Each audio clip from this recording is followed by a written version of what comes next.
Travis, this week, Washington's back in the headlines. Great. The government shutdown is dragging into its second week. And while markets look calm on the surface, there's more happening underneath. Sure. Shutdowns aren't new to us, obviously. I think 2018 was the last one. It lasted for over 30 days. We've seen more than 20 of these since 1970. But this one's going to hit differently. The economy's at an inflection point. The Fed's trying to time the next rate cut now. Key data like jobs and inflation, they're all on hold because no one's working. Yeah, and the Fed's favorite saying is what? We're data dependent, but right? We're data dependent.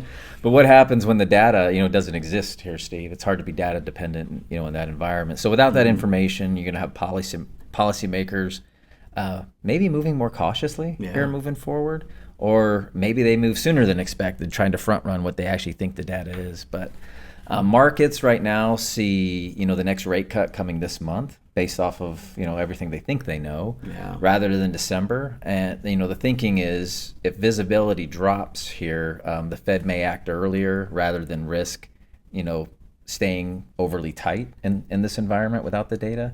We'll see what happens. It's going to be interesting what Jerome Powell does on this one. It's always interesting. Yeah. Well, what is interesting is how unbothered these markets are. Mm-hmm. The S&P 500, the NASDAQ, both sitting at record highs, thanks to mostly AI-driven. It seems to matter more than everything else right now, right? Future growth. It's AI. Mm-hmm. Kind of almost looks a little bit like the tech bubble back in 2000. No. History doesn't repeat, but it does rhyme. It does right? rhyme, yeah. So the story right now is AI and earnings, not politics. Mm-hmm. But don't mistake calm for stability. When you remove reliable data from the system, investors, they start pricing in assumptions, which we all know what assuming means. You make an ass out of you and me, right? Yeah. I just did it. I said it. There we go. And that can create sharp reversals once new information actually does hit the reversion to the mean. Yes. To some extent, but so tech has kept climbing, like you said, AI optimism. Yep. Some other parts of the markets have lagged, small caps, defense, some housing names here recently, sectors that probably depend more on government contracts, or spending visibility moving forward. But if the shutdown does stretch more than 2 weeks, delayed payments could ripple through supply chains, could weaken Q4 guidance for some firms. I mean, even this morning, I've heard air traffic controllers, if they're not going to get paid or they're wondering how they're going to get paid, they're calling in sick, might not come to work, and shut down an entire tower. We could shut down a tower. Think about the delays, and we all know that people are real happy in airports when they're delayed, right? Yeah, no, that's not going to help. And and Travis, there's a credibility angle here.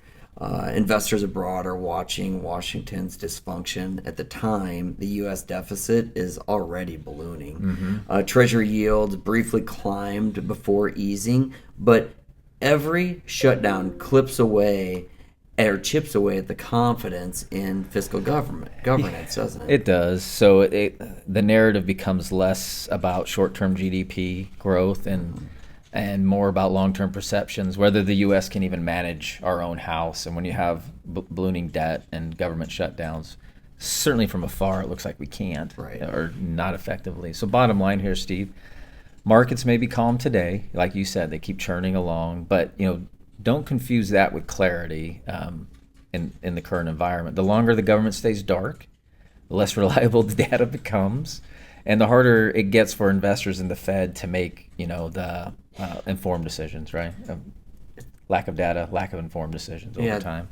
So keep an eye on liquidity, keep an eye on sentiment here in this environment, and especially keep an eye on the Fed's language this month. People do anyway, because behind those quiet charts, there's a lot of uncertainty brewing, and we just have to see how markets, the Fed, and people react to that over time here. Yeah, because the markets will show us. If the data's not good, they will punish us for it. Well, I think, what do markets think of uncertainty?